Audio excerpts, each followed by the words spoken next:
9명의 헌법재판관 중에 5명이 특정 모임의 분들로 채워지는 거 아니겠습니까? 이런 것들이 굉장히 우려스럽다는 겁니다. 같은 것을 보고 같은 생각을 하시는 사람들끼리 헌법재판소가 구성되어진다?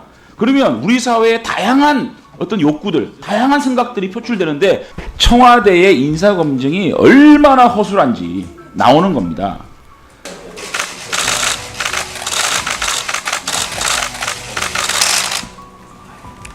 임명장 문정배 헌법재판소 재판관의 임하 2019년 4월 19일 대통령 문재인.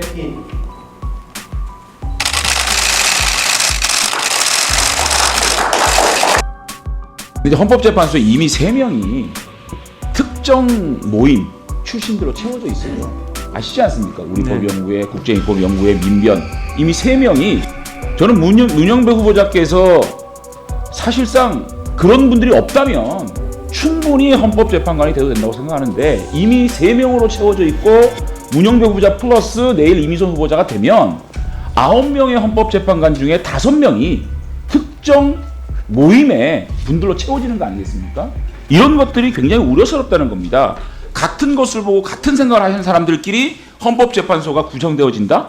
그러면 우리 사회의 다양한 어떤 욕구들, 다양한 생각들이 표출되는데 그거를 다양하게 엮어서 헌법을 판단해야 되는 헌법재판소가 일개 서클의 모임이 될 수는 없는 거 아니겠습니까? 일개 서클의 세미나장이 될 수 없는 거 아니겠습니까? 그런 차원에서 저희들이 걱정을 하는 거고요. 어쨌든 이 헌법재판소는 대통령까지 탄핵할 수 있는 권능을 가지고 있는 기관입니다. 그렇기 때문에 더더욱 다양한 분들, 대한민국이 얼마나 다원화되어 있습니까? 다양한 분들의 목소리가 반영되지 않겠느냐는 걱정을 하는 거고요. 우리법 연구에 관련돼 가지고 우리 회장을 사람이 없어 그냥 내가 했다라고 얘기를 하는데 과연 그런지 한번 보겠습니다. 보게 되면 우리법연구회는 그냥 학술단체입니다. 이념상의 사조직이 아니고 이념을 연구하지도 않고 특정 이념에 기초하여 연구를 하는 것도 아니며 이렇게 말씀하셨어요. 네. 돌려보세요. 그런데 현재 삭제를 했습니다. PD수첩 제작진에 대한 무죄 판결 다음날 후보자 블로그 이런 걸 지금 쓰신 적 있습니까? 박시환 정신으로 함께 가겠다. 우리법연구회 회원이 지지하는 대법원장이 취임했고 한 단체가 대법원장을 지지했다. 이런 행동을 하는 겁니다. 행동을 하는 게 이게 학술연구단체입니까? 아니, 자, 박시환 네. 정신이 뭐냐? 박시환 판사가 어떤 건지 얘기를 합니다. 돌려보세요. 우리 모임은 법원 내 여러 연구 모임처럼 회원의 실력 향상에 역량, 중진 등 개인의 발전을 목표로 하는 모임은 아니다. 문제의식과 이성을 가진 회원이 모여 재판 과정 또는 사법 분야에 참여함으로써 법원을 이상 기반으로 변화시키는 게 목표인 단체다. 네. 저는 이 글을 읽고 박시환 정신이라는 게 사실상 사법부 운영권을 장악해서 목표를 달성하기 위한 행동하는 단체로 보입니다. 그런데 후보자께서는 박시환 정신을 이어받겠다라고 얘기하고 지금 와서는 우리법연구회는 학술단체고 또 이것에 대해서 회장이 할 사람이 없어서 아주 소극적으로 참여한 것처럼 말합니다. 아, 그래서요. 잠깐만 들어보세요. 네. 내가 5초밖에 안 남았으니까. 네. 이렇게 우리 후보자께서는 우리법연구회 회장님도 자랑스럽게 생각해야 되는 것이고 정말로 학술단체입니다. 그런데 박시환 정신을 얘기하고 있습니다. 박시환 정신은 이상적인 말로 변화시키는 목표로 하는 단체다라고 규정을 하고 있습니다. 이 문제에 대해서 한번 설명을 해주세요. 아, 그래서요. 모든 문장은 맥락 속에서 이해가 되는 겁니다. 박시환 정신 앞에 제가 무슨 말을 넣었냐 하면 우리법 연구의 이름에 녹아 있는 박시환 정신 이렇게 표현했습니다. 그 말 뜻이 뭐냐 하면 우리법 연구의 이름을 박시환 대법관이 지었습니다. 그걸 말하는 겁니다. 그러면 예. 박시환 그 판사가 작성한 이 문장, 요 문장에는 동의하지 않습니다. 저는 동의하지 않습니다. 동의하지 않으세요? 네. 박시환 정신을 보여하는 거 아니겠네요, 그죠? 저는 그런 그런데 왜 블로그에서 내렸어요? 글을 왜 삭제했습니까? 하도 많이 그러니까 자기 생각을 예. 얘기하는 거예요, 블로그에. 그런데 하도 비판을 하고 삭제하는 거예요. 왜 그렇게 비교하세요?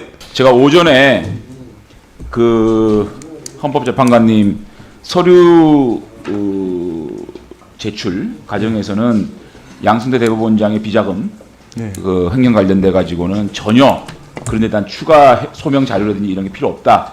그런 거를 이제 요청받지 않았다고 말씀하셨죠? 네네. 그러면 3월 19일 이후에 청와대 인사와 면접을 한 적이 있습니까? 면담. 없습니다. 전혀 구두로 서로 얼굴 보고 생각이나 이런 것들을 전혀 소통하지 않았나요? 3월 19일 이후에 만난 적이 이전에는요? 이전에 인사검증팀 직원들로부터 그 서류에 보면 이렇게 되어 있는데 왜 자료가 이렇냐라는 그 전화를 그러니까 받았어요. 전혀 면접 같은 걸 한 적이 없어요? 없습니다. 아니 면접도 안 하세요? 아, 없고요. 제 질문을 해가지고 제가 답변한 것만 있습니다. 그러니까 여기서 청와대의 인사검증이 얼마나 허술한지 나오는 겁니다. 사실은 사법부에 계신 분들, 법원에 계신 분들의 첫 번째, 지금 새로 임명될 분들의 첫 번째 검증 규정이 검증 과제가 뭐냐? 양승태의 사법농단에 관련된 이 6가지 피의 사실, 6가지 피의 사실 아십니까? 뭐 하여튼 왕승태 대법원장 예, 6가지 피의 사실 아닙니까? 예, 아닙니까? 들어서 알고 있습니다. 이 6가지 피의 사실에 직간접적으로 개입이 돼 있느냐 없느냐가 사법부를 운영하는 고위직 인사의 검증의 가장 큰 저는 사안이라고 생각합니다. 동의하십니까? 뭐 그것도 예. 그런데 여기 6번째 예산 불법 편성 집행, 공공환실 운영비, 비자금 조성 이 6번째 피의 사실에 대해서 간접적으로나마 지금 후보자께서는 관련이 돼 있단 말이죠. 그 점에 대해서 청와대에서는 이런 방구도 안 했다. 저는 어떻게 이런 것에 대해서 검증을 안 하느냐. 청와대가 이렇게 가장 중요한 최우선 순위로 검증해야 할 사안에 대해서 전혀 검증하지도 않고 구두로라도 저희가 지금 물어보는 정도로 950만 원을 어떻게 수령했습니까? 또 이걸 어떻게 지출했습니까? 라는 질문도 안 했다. 여기서 저는 청와대의 인사 검증이 얼마나 부실하고 얼마나 인사 참사를 야기할 수밖에 없는지를 단적으로 보여주는 사실이라고 생각이 듭니다. 보십시오. 이게 감사원에서는 주의 요구가 다 나와 있습니다. 이 운영비를 어떻게 지출해야 되느냐? 일직, 숙식비, 과운영비, 조직 또는 기관을 대표해 행하는 소속 직원 및 업무 관련자 조의금 제한돼 있고 과 인원수에 따라서 6인 이상은 18만 원, 5인 이상은 9만 원 정확하게 정의돼 있고 이런 것에 대해서 청와대에서는 최소한의 인사검증도 하지 않고 이런 것에 대해서 구두로라도 후보자에게 사용 철회든지 이런 게 수용 어떻게 됐냐. 만약에 윤석열 지검장께서 저희가 국정감사할 때 이 문제에 대해서 수사를 하겠다고 명시를 했습니다. 그럼 저희는 이 포괄적으로 이 문제에 개입된 분들은 수사선상에 올라가 있다고 생각하는 거예요. 그거는 청와대 민정수석실에도 너무도 잘 알 수 있는 얘기거든요. 그럼에도 불구하고 서류라든지 면접이라든지 구두로라도 후보자에게 이 문제에 대해서 물어보지도 않고 또 후보자는 답변한 적도 없고 이런 분들이 지금 인사검증을 하고 있는 겁니다. 최소한 이 문제에 대해서 우리 의원들이 전부 다 6명이서 이 문제에 대한 얘기를 하고 있지 않습니까? 그런데 청와대 민정수석실에서는 이 문제를 얘기도 안 하는 겁니다. 동료 재판관님들의 깊이 있는 견해에 귀를 기울이고 열린 마음과 겸손한 자세로 토론하겠습니다.